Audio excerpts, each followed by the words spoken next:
everybody, and welcome to another episode of And Just Like That, We Found Therapy. I am your host, Isabel MV, and I am delighted to have with me the host of Rejection Rehab, Tom Flaherty.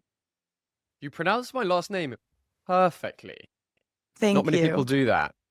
I've been practicing all day. Well, practice well spent.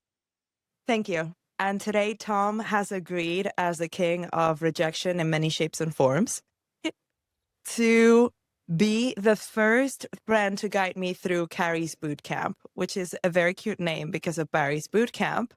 But this is going to be a kind of like role play where Tom is going to be my guy friend, helping me through being Carrie through season 2 of Sex and the City. So I will do an episode by episode. And how much do you know about Carrie and Mr. Big? I want to start by saying I have not watched a single episode in my life of Sex and the City. Basically, I will pretend to be Carrie Bradshaw, and you're Love going to it. be my friend, and you're going to give me the guy's perspective as to what is going on with my relationship. Bring it. Bring it. All right, Tom, buckle up, Buttercup, because this is going to be a ride. Strap in. Let's go. All right. So the first episode is called Take Me Out to the Bowl Game. This is right after the season 1 wrapped, and that last episode, Carrie was forcing Mr. Big to tell me I'm the one, tell me you love me. And he said, I can't do it, but I'll take you to St. Bart's. And she said, I can't go. And they break up. So she's basically I am basically licking my wounds. And actually probably no. His name was not Jon Snow, but whatever. He was a very cute pro athlete, new guy for the Knicks. You live in New York, so you know what a big deal that is. The Knicks or the Yankees? Oh, the Yankees. Sorry. Yankees. Just baseball. Sorry. I'll try and get the sporting analogies right. You try and get the Sex and the City analogies right, and then we'll do it. Okay. That was so Carrie of me. Okay. You're in character. I'm in character. You're so in character. Okay, got it. Yeah. So I invite him to a Dolce & Gabbana party, and I max out my credit card. And I tell you, Tom, you know what? It's not because I want to stick it up to Mr. Big, but my page ended up on page 6, and I'm with a new Yankee. What do you think about that? If he's really not in love with her, and she's really not the one for him, I've got to say, and this also, you're going to be like, you're not a good friend. But if someone's not in love with you, and you're not the one, I don't think it's going to hurt him. It might make him think twice. It might make him think, oh, she's a catch and she's with this other guy. Maybe I should have made more of an effort. But I don't think he's suddenly going to fall in love with you / Carrie. Are we talking about it as if it were you, or are we talking about it as if it's Carrie? Same. We're one and the Okay. same. We'll just say, and the other thing he might be thinking is maybe she's trying super hard to get me to see this or to make me feel jealous, which might actually Backfire? it might actually work against you. But this is not like Instagram. This is like, oops, my life's so fabulous that I ended up on page 6. We skip over to episode 2. It's my birthday. I received a bouquet of red roses from Mr. Big that say happy birthday, best wishes, Mr. Big. So I'm very touched. I think it means something. I'm having a little get together for my birthday, so I decide to invite him. And then I realize I'm not over him. Do you think that it was a bad decision to invite him to my birthday? I think if there's any possibility of getting back with someone, you obviously have to physically see them, right? I think the question is it desperate, inviting someone to your birthday that you're not over, and they've already put you to they've already explained their position, that you're not the one for them, and they are basically not prioritizing you. And so whilst I think that, yes, you have to physically see someone if there's any chance of getting back with them. Don't forget he sent me a bouquet of red roses, and you know what red roses mean. What was the message that he sent in the red roses again? Something like happy birthday, best wishes. Oh, okay. So I do know red roses are obviously quite romantic. The message didn't sound super romantic. Slightly mixed signals there. what do you think he's thinking? Because What do at I the end think? of the day, I want the got it. guy's perspective. Okay. Received a bouquet of roses. So I call him to say thank you. Okay. Then I kind of tell him, like, listen, I am having a little get together. Yes. Pass by if you I want. got you. And like, I got myself into that. He kind of says that he's going to bring someone with him. I freak out thinking it's a date. Turns out it's his guy friend. Okay. And I'm so relieved. And I realize as I spend more and more time with him, because I end up in my celebration, just him and I at the end of the night, I realize how much I am not over him. Do Okay, you think he's thinking? Do you okay. think he's still also not over me? Do you think it was a bad Was he ever thing? in love with you? Yeah. Oh, he was. Okay. But then he basically He's just extremely unavailable. To frame this, the whole time, even if he is choosing her, it's a very lopsided relationship where he doesn't fully make room for her needs. Got it. And she also doesn't demand it because she is so desperate, or like, I am so desperate to just have him that I don't want to make too many demands in case he gets scared. Okay, I got you. I'm going little by little. Okay, so what I think is this. I think that he obviously fancies Carrie in terms of he's physically, sexually attracted to her, probably enjoys having sex with her. Best shag he ever had. Best shag you ever had. Great. I mean, that's wonderful. Yeah. And I think he is probably thinking with his penis, and obviously enjoys Carrie's company as well, but doesn't enjoy it enough and isn't in love with her enough or besotted by her to the point where he's making a real commitment. So I do think that he would like to go to the birthday party. Yes. Who doesn't love a good birthday party? Would like to see her. Yes. But isn't thinking, oh, I've been invited to this birthday party. Now I know that she really likes me, and now I'm going to fall back in love with her because of this gesture. I think that if anything, it kind of puts me or the Mr. Big or whoever it is kind of in the driving seat, because he knows now that Carrie / you know, is really into him. You don't really invite someone to your birthday unless you're quite into them. I know this because my birthday's coming up. And who's making the guest list? Wouldn't you like to know, my dear? By the way, you would definitely have got the invite, but we're in different cities, so just FYI. Does that mean that you really fancy me? You know we're really good friends. We can't cross that. Can't cross that professional boundary. We can't cross that line while no. we're podcasting, at least. I think that it kind of, if anything, it puts him a little bit more in the driving seat, and if anything, I think it might slightly weaken Carrie's position. Sorry to say that. Okay.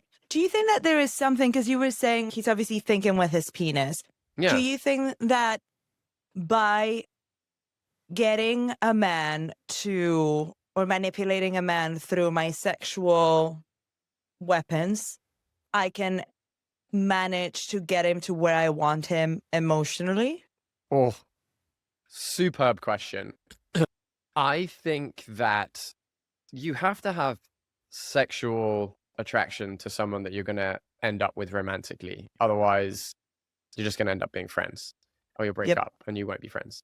So no, you'll break up and you'll be friends, or you break up and you won't be friends. Those two things. So I do think that, yes, you know, sometimes a way of getting back together in terms of being in each other's physical presence is through physical attraction. Whether that then turns into emotional attraction and lasting attraction is a lot more difficult. And I think that if you don't put yourself in that position where you're physically with the person, you'll never know. So I think it's okay to use sexual attraction, physical attraction, to get someone to be more likely to be in your presence and be around you. However, I think if a guy is just physically into you, but not emotionally into you, it's hard to make that conversion just because they're physically into you. I don't think what do you think are some of the telltale signs? Because I know many women that will put themselves in a position where they continue to invest physically, which sometimes also means emotionally, with a man. Because, but you know, like, maybe if I waited out a bit longer, he'll realize what he's got or what he's about to miss, and he'll choose me. And at the end of the day, as a woman, you end up getting more and more emotionally attached to this man. And this man might think like, oh, not to be horrendous, but like, why would I buy the cow if I can get the milk for free? That's such a good expression. Why have I never heard that? Why is someone whose English is a second language teaching me a great expression in Welcome English? to the dating universe. I've heard that so many times. That's so good. Yeah, I genuinely think that guys, and this is nothing new, are much more able to separate physical/sexual attraction from emotional attraction. And I think Correct. with girls, it's a lot harder to separate those two things. Once girls start having sex with a man, the emotional attachment is kind of hard to stop. Whereas I think with a guy, and I think it's probably all evolutionary, we can detach ourselves from it. So I think girls who, let's say, are thinking, is this guy just physically/sexually attracted to me versus could there be an emotional attraction? Like I said, you're never going to know unless you try. But I think if you are having sex for a long time, like 6 months, and there's no commitment there, I think you've got your answer. Okay. All right. I like that. Off to episode 3, The Freak Show. Like the I'm name. kind of like, yeah, this is all about kind of like all the monsters that are out there in the dating apps or dating pool. And Dating apps and Sex in the City. no, Or but was it pre-dating apps? pre-dating apps. This is like Okay. 1999, 2000, and Maybe they had very like little. OkCupid, like maybe just the website. Yeah, but it's still very kind of like frowned upon. If you're on that, you're like, oh my You're just a God, what is wrong massive with you? loser. Yes. Unlike everyone now who's definitely not a massive loser. Anyway, Okay. they have the equivalent of like going out on blind dates or like getting set up, and like they're talking about all the different, like how the men are horrible. And I think I am going around trying to date some people, and I keep finding men that I'm like, oh my God, the bar's so low. There's no eligible men out there. And like, I'm trying to get over Mr. Big by meeting other guys. And I eventually find this guy who seems normal. We meet at Central Park and we agree to go on a non-date because he agrees with me. It's grim out there. And Wait, long you agree story to go short, on a non-date? yes, Okay, just like it's a kind of cute. platonic meeting. Yeah, it's kind of cute because Okay. they're like, yeah, dating sucks, dating sucks. Well, maybe, do you want to go Totally. on a non-date? Got And it. of course, they end up shagging. Obviously. And Carrie is so traumatized by how many bad dates she's been on and how much men have hurt her. She's having a sleepover at his. He leaves to play soccer or football, whatever. And I go everywhere to try and find what is wrong with him. I start looking in his fridge, his contact book, his closet, everything until I find a box that is locked. And I'm like, there it is. This is what's wrong with him. He's hiding it. Maybe it's child porn. Who knows? And there's this scene where I'm smoking a cigarette, trying to break into the box. And the dude comes back being like, what the fuck are you doing? I decided that I'd rather spend time with you than go play soccer. What is up with you? And I'm caught red-handed. I'm like, I'm so sorry. I was looking for the wrong thing with you. What? I am coming to you. I'm like, I'm mortified. What do you think? Do you think he hates me forever? I'm trying to think if I came back and someone was, well, I'd be definitely feeling a bit like my privacy was invaded if someone had gone through all of my stuff. So I'd be like, this person is a bit of a psycho. And why can't they just take a bit more time to get to know me, to find out all of the things that are wrong about me, So I think going through everyone's stuff is really, it's dramatized. But if someone had done that to my apartment, I come back, I'd probably be furious. And I think it was How really much weird. room do you make for a psycho before you say like, ooh, no, not again? Oh my gosh. Well, I think as soon as you work out that they are actually a psycho, I don't think there's much room that you can give them. But I think it usually is a bit of a sort of, they drip feed you the psycho. So you kind of find out, slowly but surely. And then eventually you're like, and it can be a lot of gaslighting as well. So you can be like, is this them? Is this me? And then Yeah. but once you kind of are like, okay, this person is an actual psycho, then yeah, I think it's pretty quick. And I've only ever gone out with one psycho. I know people always say like, oh, guys always say their ex-girlfriends are psychos. No, only one of my ex-girlfriends was an actual psycho. Okay, I can't wait to have her on the podcast and hear her side of the story. Okay, next episode, it's called They Shoot Single People, Don't They? And in this episode, I am excited as hell because I am doing a photo shoot that is all about being single and fabulous. And they're going to do a feature on me as a sex columnist. And I'm Is that going to what look. she is? She's a sex columnist. Yes. Brilliant. I'm so excited. But the night before the shoot, I'm going out with all my other 3 girlfriends because we're all single and we're having the best time. And I get home and it's kind of late. And I was like, okay, I need to be at the shoot location at 9 in the morning. It's 5 in the morning. I'm going to have to stay up so that it doesn't look like I've been up all night. So she falls asleep or I fall asleep. I miss the time to go to the shoot. I'm so late. I look so hangover. And they start taking pictures of me, and I think they're test pictures, and they're not. And suddenly the cover of the magazine is single and fabulous ? So my first question to you is, do you think that there's anything pathetic about women that are maybe in their late 30s, early 40s that are going out, having fun, and not prioritizing finding a man? And not prioritizing finding a man. There's absolutely nothing wrong with that. I think that's fantastic. I think people should be able to do that and feel fine doing that at any age. I agree. And I also think people most likely to find other people are people just going out and living their lives the way that they would ordinarily and not deeply searching. I'm not saying that people shouldn't, if they want to, be on apps or put themselves in positions where they could meet people. But I think if that is your primary goal each and every day and you're constantly thinking about it, I don't think that's healthy.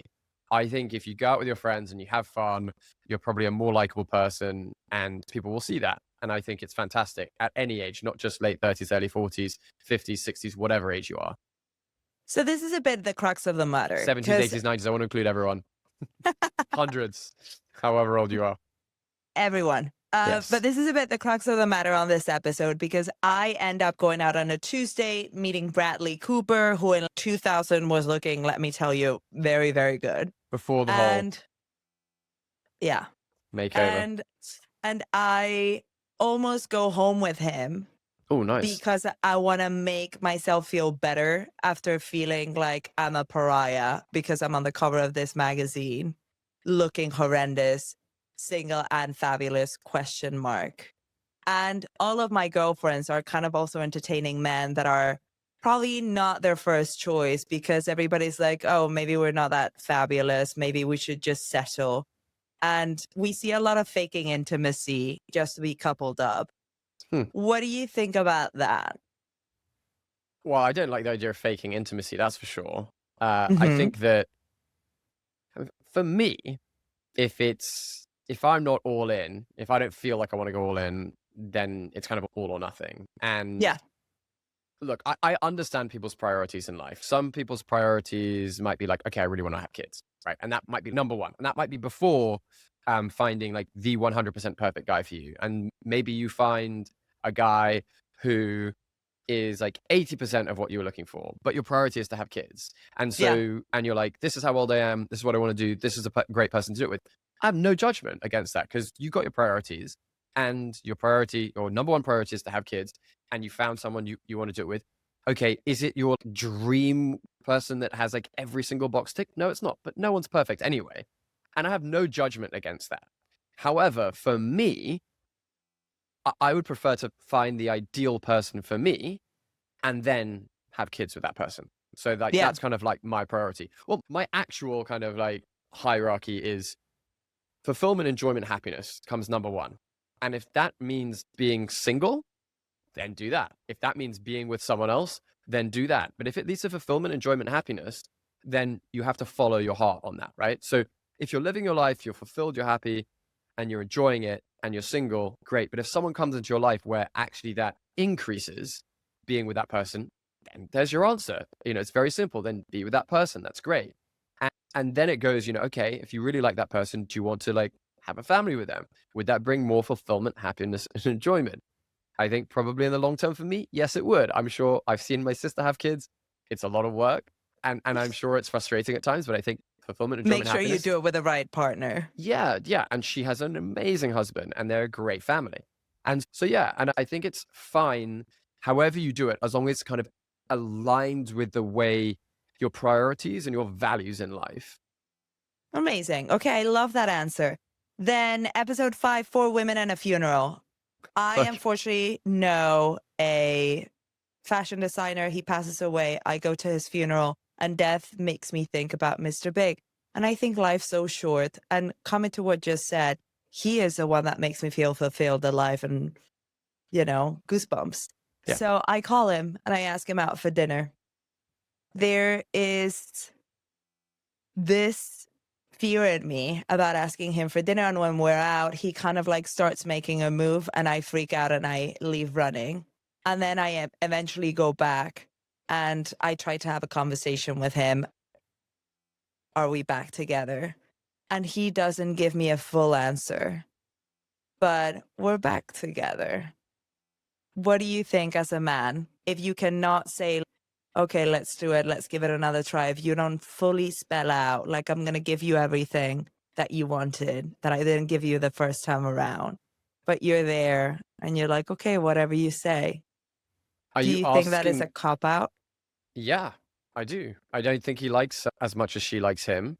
And I think if he were madly in love with her, he would say it and wouldn't dangle that carrot in front of her, which seems like he's been doing a lot. Am I wrong in that in the series he's dangling this carrot and he doesn't fully He's commit? just a complicated man Okay. because he's very unavailable. He's gone through a divorce. He says he never wants to get married again. Right. But that doesn't mean he can't fully commit to someone, right? Just means that he doesn't Exactly. sign a contract. So I So think as of now, he's like, okay, whatever you say. whatever you say. It's Isn't that actually, he says, if you say so. if you say so? That would But infuriate me. he's taken me out on lovely dates. We've gone out for romantic dinners. We've gone dancing. So what? If the guy really loves you, he'll tell you he loves you. He'll tell you he's going to commit to you, and he'll tell you all these things, And if he doesn't, it means that he doesn't love you, or he's just a complete weirdo freak and he's hiding it from you. And I don't know why he'd do that. So no, I think that you can have romantic dinners, you can have romantic times, but again, he might just really enjoy the sex with Carrie. He might just that might be something that fills like a void in his life. But if he can't verbalize the love that he has for Carrie, then he doesn't have love for her, like true, Okay. full love for her. As the Carrie that I am channeling, I'd be like, okay, thank you so much for your advice, but like, I really want to give it another shot. So we go on to the next episode, the cheating curve. So I am just so happy to have this man back in my life. I think I've learned my lesson from the previous time around. I am taking things a bit more slowly. So I'm hiding from my friends that I'm seeing him again until we have to go to the movies, the 4 of us girls, and my diaphragm is stuck in my cervix. So somebody needs to come out and get it out of me. Oh, okay. When you said diaphragm, I thought you were talking about your diaphragm just below your No. lungs. Okay. No. One needs to take the diaphragm out of your cervix. Okay. Yeah. And Samantha, who is a trooper, comes in. What do you think about maybe somebody giving another opportunity to a guy that her girlfriends know has wronged her, and she hides it for a little bit until she feels comfortable? Do you think that that is kind of healthy boundaries of let me figure out something that I really want to give another shot before I get you in my ear? Or do you think that that is a telltale sign that this is maybe not the best idea? I think the latter. Yeah. She's obviously hiding it because she doesn't want her friends to know, because she doesn't want the judgment from her friends to be like, Yeah. oh my God, why have you let this guy back into your life who was a dick to you, basically?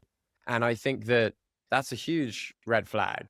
I haven't really heard many stories of guys who didn't treat girls very well, and then the relationship ended, and then the girl letting the guy back in, and everything is just better and hunky-dory, and everyone loves each other and nothing else bad ever happened again.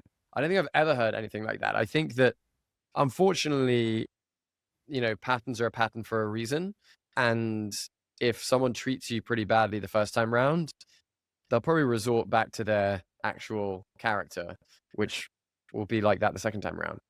Yeah. Okay. So I'll give you another dating epic one-liner. Don't fall in love with potential. People don't change. Yeah, it's true. Look, I don't want to rule out everyone because there are examples where people do get therapy and become better people. Like, Yeah. that's true. But I think that is the exception rather than the rule. And I really do think that the longer you go out with someone, the more you can see their true colors, and eventually the facade that people kind of put up at the beginning when they're trying to get the person to like them and trying to make it work if they really like them, that eventually goes away. You can't fake everything all the time. And you Yeah. eventually work out who the real person is. And then stuff can go sideways and you can break up. But you might romanticize the beginning bit, like, oh my God, but they were so amazing. But that was at the beginning when they were trying really hard and trying to impress you. You cannot maintain that the whole time. If, however, you really like the person from the beginning, they were awesome the whole time and they continue to be awesome, then that's just the person. That's just who they are. Yeah. And I think I just had a friend, poor girl. She sadly just got divorced. I mean, not sadly got divorced because it's good that she was breaking up with this guy, but this guy was just such a charmer at the beginning, and they lived together for a year, and he managed to keep up this facade for a year. Then they got married, and it became very apparent that he was actually a completely different person. And 3 years into the marriage, she's getting a divorce. And it's just shocking to me sometimes that people can keep up that facade for so long, but you cannot keep it up forever. And eventually that wall will come down. You'll see the person for who they are. And I think it's very difficult to change from the person that you actually are. Okay. Interesting, because on to the next episode, the chicken dance. This is the first time that I get invited to a wedding, and both my name and Mr. Biggs are on the invite, so I'm super excited. The bride asks me Wait, to are you write a broken little... up you're broken up at this point, or you're together? No. You're together. I came clean to my girlfriends. I'm with him. This time is different. Give me some room. Okay. So there's a wedding. I get invited to the wedding with my +1, and he has his own name. It's not Carrie +1, it's Carrie and Mr. Big. And I am asked to write and read a poem during the ceremony because I'm an excellent writer, as you know from my Substack. So I did actually read some of your Substack, but we've discussed this. Great, you are a great writer. You are a great writer. Anyway, so I go up to read my little poem, and he takes a call in the middle of my poem, and that really hurts my feelings. And then I go and I try to make it better, and I'm savage the entire evening. I was like, will you dance with me? And he says, I don't really like to dance. And then I go over to him because he's on the phone. I'm like, dude, you walked out in the middle of my poem. Like, I want somebody who will stay with me. And she catches herself, because I think she wants to say, I want somebody who will stay with me all my life. And she says, until the end of the wedding. And that's when they announce that they're going to throw the bouquet, so the wedding's over. So they leave. No, they kind of like, when they throw it, the 4 girlfriends turn around and are like, fuck this shit. Okay. So what do you think about that? Do you think that as a man, sometimes you can be so driven by your own work that, like, I'm so sorry, I didn't realize this was important to you, and maybe it's not that big of a faux pas? Or do you think that that is really, again, a telltale sign that he's never going to make room for you in this relationship?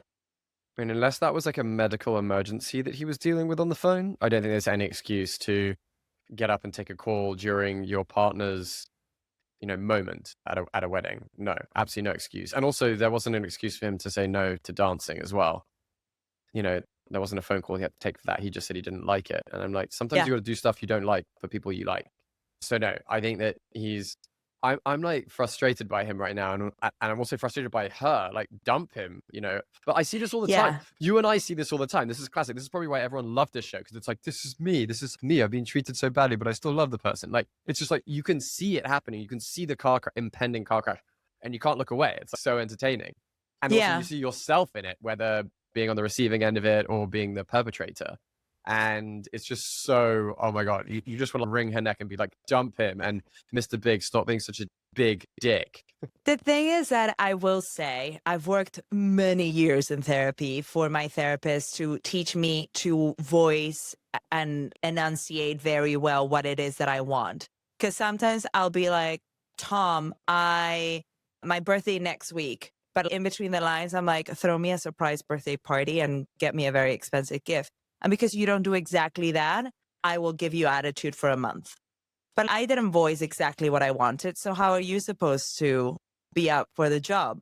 And my problem with Carrie is that she compromises her truth because she's scared of losing him. And that's why she doesn't say, I want to be with somebody that will stay with me till the end, period, not till the end of a wedding. How much do you think that it can be my fault for not voicing my needs? Sure, it can definitely be your fault because I think honesty is always the best policy. And if she is cutting sentences short or meanings of sentences short, then that is on her. And I know that she's doing it because she thinks that she doesn't want to scare him away, right? By being too much too soon. But you know what? Yeah. If you're always pretending to be someone else, then that person is liking a version of you that you're pretending to be, not the actual version of you. 1,000%. Yeah. And they'll either like you or they won't like you, right? And you are you. You can't change that much. You can change a bit to be a better person, I think, but ultimately you're you. If they don't like you, well, that's on them. If you're a good person, that is, that's on them. And like they can find someone else and you'll find someone Yeah. better for you. But if you constantly compromise and constantly change yourself just to fit in their box, that's never going to work. And so, yeah, she is to blame. Not completely, obviously, but if she's not voicing what she wants, like if she's saying, I just want to be with someone until the end of the wedding, when she really means forever, then yeah, that's her fault. And I think it's all about confidence. And if you feel comfortable in your own skin and you feel good about yourself, and if you feel okay with if this person doesn't like me, then that's their choice. And I like me and I'll find someone better. That I think you need to be in that position. Easier said than done, I know, but especially when you love someone. But ultimately, it's never going to work unless you are completely authentic. Okay, you're gonna hate the next episode, but It's gonna again, be I just want it's gonna be frustrate me. Let's go. So next episode, it's called The Man, the Myth, the Viagra. And in this episode, It's good. yeah, my friends are saying it is indeed different this time around. The myth of you cannot change a man has been broken by me. I managed to break in Mr. Big. He's been a wonderful boyfriend. We hang out all the time. He is very cute with me. He takes me everywhere. He cooks for me. And some of my friends are a bit, what's the word? Reticent. Like they don't believe it. Yeah. And she's like, you know what? I'm going to organize a dinner for you guys to get to know him better because he is indeed making me very happy. And I would love for all of you to spend time together. Okay.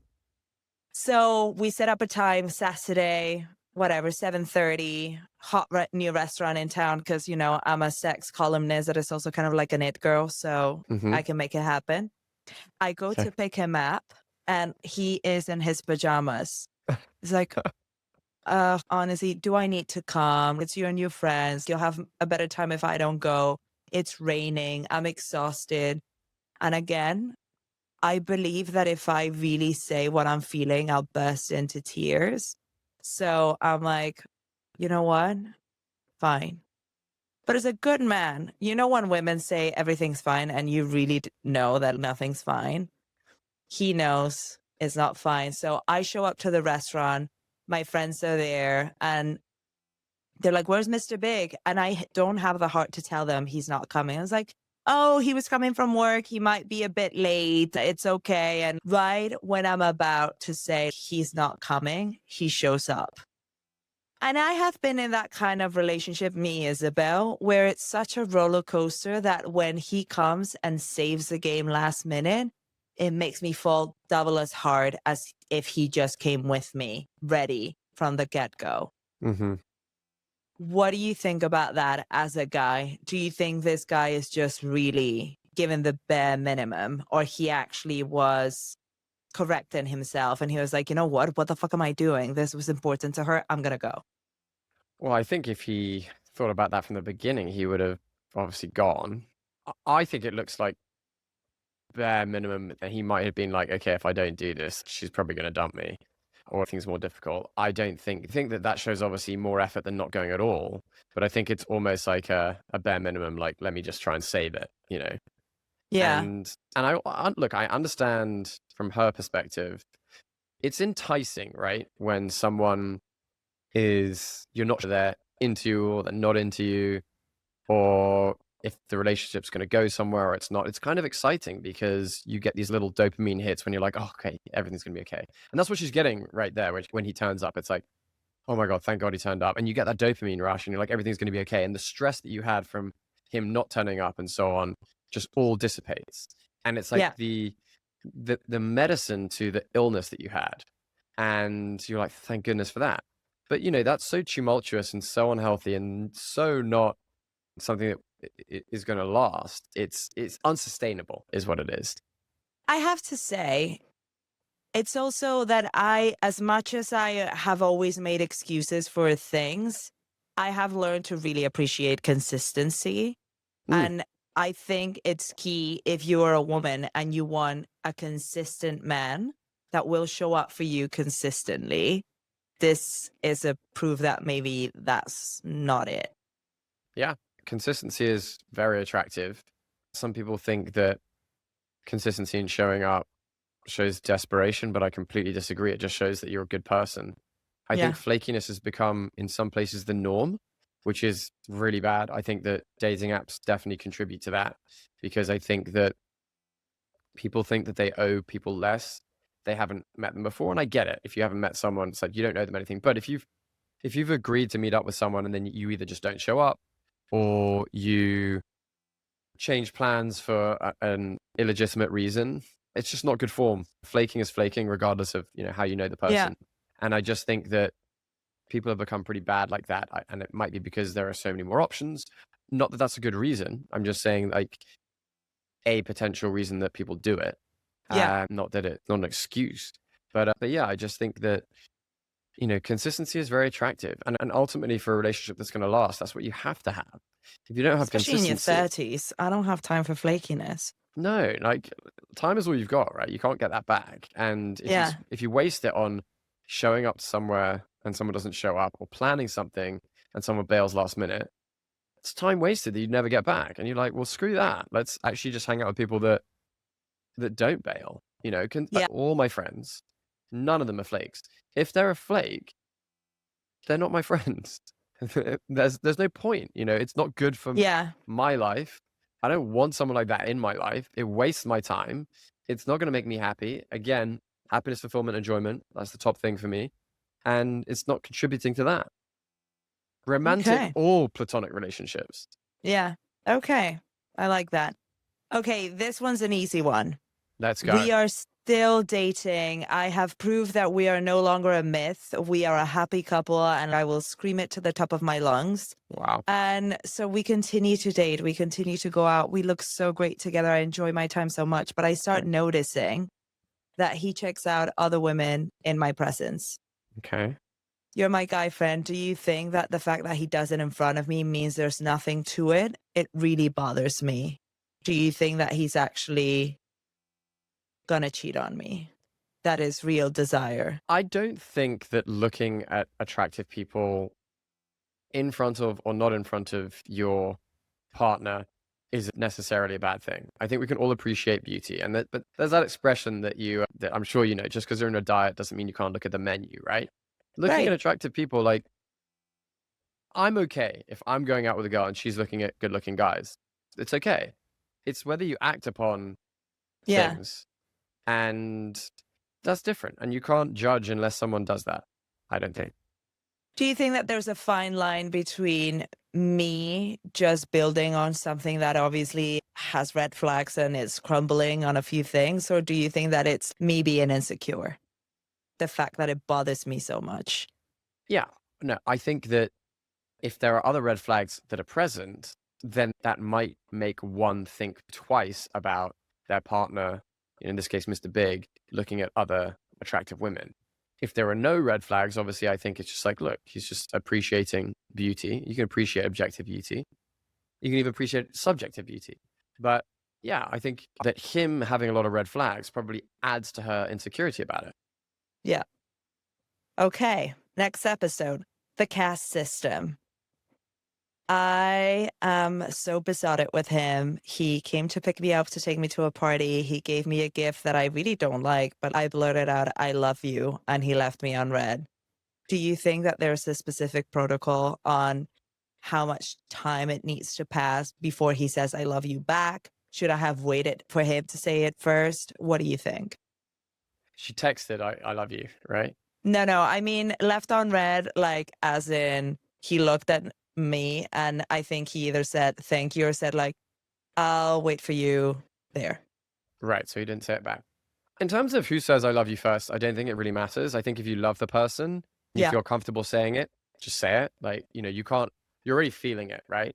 And I think that, I think if you're completely sure that the person doesn't love you, right? Certain, you might want to hold off on saying it for a little bit. If you're unsure and you don't care, what the answer is because you just want to express your love for someone, obviously go for it. But I think that telling someone that you love them because you feel that way, if they're the right person for you, I don't think it's going to scare them off.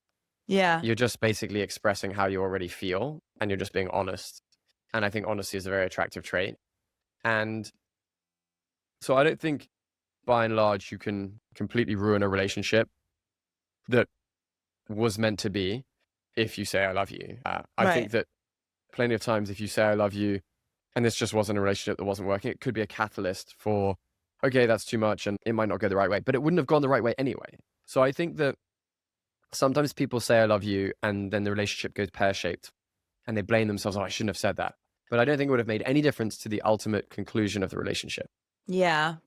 I'm gonna tell you though how it plays out because we have a fight at the party and then he kind of like calls me because he knows what's up, even though I am still not saying what really bothers me.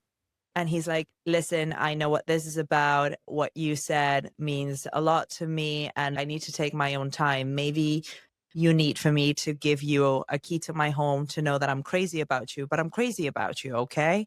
So I think he says he loves me. So I'm super happy. Wait, Do you think that that's is okay? he saying that he's crazy about her? Or is she saying Yes. that, No. okay, He's told and me he's crazy about gives me. her a key to her for his home, Yeah. and he says, I love you. Yeah. Okay. Do you think, okay, like this is what gets me really invested. I'm like, ugh, I'm breaking him. He's finally said it. He loves Hmm. me. We're we're gonna we're gonna make this. Like it's so different from the first time around. Am I Okay. Delulu? Oh, you Delulu. I love that. Um, this is so hard because does he the question I'm asking, does he really mean it? Like when you're watching this, as someone who's watching the show, do you believe Yeah. what he's saying? Yeah. Do you A believe, okay, thousand percent. so as someone watching it, like he is really saying, I love you. I want to Yes. be with you. Here are the He's keys to just my very place. walled up. You can see that he's a man that probably feels very lonely. He has a lot Yeah. of power in his job, which is a lonely Yeah. position to be in. Yeah. Yeah. And he's gone through a divorce and he needs to be guarded. And he Okay. takes his time, And finally his walls are broken down in this scene or whatever. Breaking. little by little. Okay. Whereas Brick I by brick. decided, yeah, I Gotcha. decided moment one, I'm all in. With Gotcha. him, Gotcha. it's more like, Then why would she believe otherwise? I think, yeah, yeah, no. I I'm think, so happy. yeah, I think, yeah, if he's saying that and he's never said I love you before, right? Yeah, He's never said it's the right. first time. So it's just taken Yeah. him a while. And yeah, this is, if I were in Respect the her, process. yeah, if I were in her position, I'd probably feel the same way. Like we got there in the end and different people take different amounts of time to say I love you and fall in love with people. And yeah, that's probably what I would feel. Okay. Next episode, the evolution. But I kind of feel Just wait for it. I know. So I am spending so much time at Mr. Biggs that I am slowly but surely living a lot of stuff at his. My tampons, my hair dryer, my straightener. And suddenly he gives everything in a bag to me. He's like, by the way, you forgot all of this. And he says to me, I think that what we have is excellent when we want to be together, when we're together, but we all have our own place so that when we want to be alone, we're alone. Do you think that that is someone that is so scared of intimacy that it's another red flag, or do you think that's fair? How long are they into the relationship? Probably a few months now, maybe 5, 4, but it's the second time around. Yeah, you should be in the honeymoon period right now and want to spend every living second with this person. So yeah, Yeah. afraid of intimacy or having second thoughts. Yes. Red flag. Red flag. Next. Then I find that he has a little picture of me hidden in his sock drawer. Okay. We give him a pass? No. Actions speak Okay. louder than words. And I think that just because he has it, it's hidden in his sock drawer. It's not like it's out on his mantelpiece. No, that it's even more special. Is it? With your socks? Yeah. No? Okay. Agree to disagree. Then buckle up, Buttercup, because now next episode, La Dolores skis. I go to a BDSM restaurant opening. I go over to help him pack for his trip to Paris, and I find out he might be relocating temporarily to Paris. And he's like, I don't know how long, and I don't know. And I lose my shit. I'm like, he's doing it again. We're getting close, and he shuts me down because he's scared of what we're becoming. But like, I am so tired. I am so tired. So Mr. Big is moving to Paris. He hasn't even told me about it until the day before he's traveling because of his work. Do you think that that's fair because he doesn't know what's up? Or do you think that that is super fucked up? When did he find out he was moving to Paris? Oh, probably. We don't know, but probably before. He knew Yeah, before. he should have told her way before. Yeah. Not the day before. Okay. So it's Unfair. fucked up. Unfair, fucked up, red flag. Okay. So we break up. Good. Next episode, games people play. I start going to therapy because my friends can't stand me talking about the breakup. Good. And this episode is all about the games we play when dating. Women play hard to get. Some men play to be a bit of a dick. Do you think that any relationship that starts off by playing so many games is bound to maybe not be the most healthy? Yes. Or do you fall for girls that play hard to get? No. I maybe used to when I was younger, but not anymore. I just think that honesty is always the best policy. You can kind of always work it out whether they're playing hard to get. I certainly don't play any games. I will just take it or leave it. If you like this, great. If you don't, fine. And I just think like I said before, you'll end up finding out who the real person is eventually. And the whole playing the games thing, it's so nice to meet someone who's just like straight off the bat, honest about everything. Like I said, honesty is always the best policy. Amazing. So don't play games. Okay, next episode, the fuck buddy. Do you think that a fuck buddy relationship can be turned into a real relationship? Oh my gosh. Not that I've, of course, ever had a fuck buddy, but if I had ever had a fuck buddy, I don't think it would have probably turned into a relationship because they wouldn't be called a fuck buddy. They'd be called my girlfriend. Yeah. I also feel like when you're stuck in that dynamic with someone, it's very hard to pretend that you're intimate and you want to tell them everything. So my answer is no. I'd say no. Next episode, shortcomings. I'm seeing this new guy who's super cool. He's also a writer and his family is super, super cool. They're professors in NYU and documentarists and stuff, but he ejaculates prematurely. What do you think? He won't talk about it with me, but I love his family. Should I stay with him? Ejaculates prematurely every single time? Every single time. And every time that I try to talk about it or take it even more slower and talk about it, he shuts down. Okay, what's the question? Do you think that I should dump him? If he refuses to talk about it, yes. Premature ejaculation is something that could definitely be dealt with a doctor. So, if he refuses to even broach the topic, then you don't really have a choice. But if you kind of are patient, get to know him a bit better, and finally are able to talk about it and get the right help, then obviously not dump him. But it's different. The premature ejaculation is not the issue. The issue is him not talking about it or refusing to talk about it. And if you can't cross that bridge, then you've tried everything, that you can. But I would say be patient and have a chat and really try and get to the bottom of it and get him to seek professional medical help. I mean, as a sex columnist, I think that is just not good enough and sex is way too important. So, okay, we're dumping him. It can be fixed. Yeah. Okay. Tom is a doctor, so trust him. 3 more episodes to go. Next one. Was it good for you? I have met this very, very cute guy who is a recovering alcoholic. And I kind of pushed him to date me before he was out of his 12 months and like however many steps. We have sex. It's epic. And I caused for him to relapse because he kind of came on too strong. And after we had sex for a few times, he said, I love you. Do you think that he's mental? And do you think we jumped the gun too quickly and he is still an addict? Wait, why did he start drinking again? So basically, we go out on a date and he's just like, Carrie, you're amazing. Sex with you is amazing. I have never had sex sober before, and this is just blowing Oh. my mind. I love you. I love you. And she's like, I think you're looking at me kind of like a drink, because he talks I about see, the I fact see. that if he opens a bottle of Pringles, he can finish, like he cannot just have one or two. He needs to Mhm. finish it. It's like, I think you're kind of putting on me a lot of things that are not on me. Let's take a break. Next thing you know, after that conversation, he gets rudely awakened at like 3 a.m. and he's naked and drunk, being like, "You- Got it. you're the got it. best shag I ever had. You broke my heart, Carrie." Okay, yeah, he does seem like he has an addictive personality, should we say? Yeah. And it seems like maybe he, instead of using alcohol to fulfill that addictive personality, he maybe was turning to sex with Carrie and maybe also emotional attachment. So he does seem like perhaps maybe a little bit afflicted with that. Yeah. So yeah, as a doctor, I'm like a little bit hesitant to call just someone crazy. Yeah. But yeah, I think he does show obviously signs of addiction, and that can be difficult in relationships. How important do you think is to respect the process, even if it's just 1 month out of 12 that we're not respecting in order for you to date? Because they say you shouldn't date anybody until you've done 12 months of the program. Oh, I didn't know that. Yeah, I mean, are you asking me if it's important for Carrie to respect that, or for him to respect that, or both? Both. Because Carrie Of pushes course. him a little bit.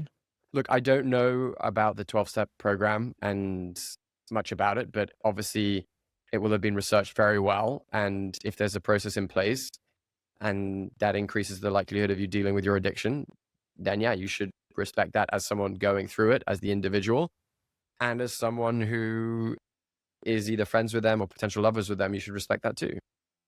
Okay. Now I'm going to mesh the last 2 episodes into one because this is heartbreaking. No. Yes. Can I In guess what the happens? No. Okay, go. Okay, what's your guess? I just get Mr. Big comes back onto the scene. They get back together, and then he breaks her No. heart. No. Okay. So in the next episode, I go to the Hamptons with my girlfriends and I run into Mr. Big at a party in the Hamptons. And I'm like, is it a vision or is it really you? And he's there with a much younger woman. Okay. And he tells me we met in Paris and like we're here at her parents' house. And I'm just like, what the fuck? The guy that I'm still not over is here with a fucking 20-something-year-old. I feel like shit. Then in the next episode, we go out for lunch because I decide, like, listen, if you're going to be back in New York, I love you. Let's go for lunch. Let's try and be friends. Tell me about the girl. And he starts talking about it. And she's like, you know what? I'm not ready. Let's make a pact that unless something's really serious, we don't bring it up. And he says, Carrie, it's serious. We're engaged. Oh my gosh. Okay. So then I get invited to the engagement party and I kind of don't go, but I catch it at the end and I see him and I approach him and I say, I have to ask you, why wasn't it me? Because you were always supposed to have commitment issues, but you obviously Mm, don't have it with her. Why mm. wasn't it me? What would you tell me if I were in her shoes? And I was like, this is so hard. He didn't have commitment issues. It was just he wasn't into me. So what would I tell you in terms of if I were telling you the truth of the matter, or to make you Be a feel friend better? to me. Both. Yeah. Okay. Well, I always think honesty is the best policy. So I'll be like, this really sucks, but yeah, you know that there's that movie, he's just not that into you, or she's just not that into you. I forget which way He's not around. that into you. He's not that into you. Yeah. That's it, right? I think a lot of people say, oh, I'm not ready, or I'm not looking for anything serious, or I'm not dating right now, or whatever it is. But if they meet someone that they truly fall in love with, that they cannot live without, then all of that stuff is meaningless. They will want to go out with that person. They will want to get engaged, married, live the rest of their life with that person, make babies with that person, all of those things. And if it's not that feeling, then you can say all of those things. because I think that people don't like hearing, I'm just not that into you, or I'm not ready to date, Yeah. or I don't want to date you. You know, I'm physically attracted to you. I want to have sex with you. You're really fun, but I don't want to be with you. I think it's pretty obvious that that's the case here. And I would obviously, it sucks to hear that, but I think sometimes even as friends, you have to tell people the truth, even if it's a Yeah, hard because a hard pill to swallow. he does say something like it was just so hard. And I think that's even less kind because I'm like, oh, maybe I could have made it easier. Hard, like the relationship was hard. Yes. Maybe that's unkind. I don't know. It is I don't, unkind because it's kind of like leaves a door open being like, it could have been you, but like you're obviously too much. And like now I have a 20-something-year-old that I can boss around. So things are on my terms. ultimately, I think the outcome is the most important thing. And whatever he says on top of that doesn't really matter because it's like you're either together or you're not. And focus on that. And looking back and being like, oh, it was really hard. I could have made things easier. That's not going to help your life. It's not going to help the present. It's not going to help the future. I think it doesn't bear thinking about. And the outcome is the important thing. They're not together. It wasn't meant to be. And as hard as it is to receive the info, like chin up and move on, like that is literally what you have to do in this case, or the advice to do that. And yeah, you can mourn the loss, of course. Most breakups are sad for one, if not both people. And I think as friends, you got to be there for them, but you also got to tell them the cold hard truth. Damn, dude. I think I would have blocked you. I think maybe girls and guys speak to each other differently. All right. Well, that's season 2, Tom. Oh my So gosh. thank What a you. whirlwind. I feel like I've gone through some emotional roller coaster. Totally. More like an emotional washing machine. It was intense. Yeah, which I think is what keeps us hooked as women is you're Yeah. invested. Like the ups and downs. Okay, so thank you so much. Where can people find you? They can find me at my podcast. You can find it on Instagram. It's at Rejection Rehab. It's on Spotify, Apple Podcasts, YouTube, every single social media platform known to man. Just look for Rejection Rehab, and you can watch none other than Isabel MV on it in a great episode. So I please do did do tune a in. cameo. She did. Not a cameo. She was the main actor in it. So please follow, like, subscribe. You'll get more of this. If you like this, you'll get more of this. And if you didn't like this, well, I feel like Carrie apologies. would have used wonders out of that podcast. She really needed to find it as redirection. I know. Rejection is just redirection. It'll change your life for the better. Thank you so much, Tom. It's been a pleasure. We'll see you soon. The pleasure was mine. Thank you so much, Isabel.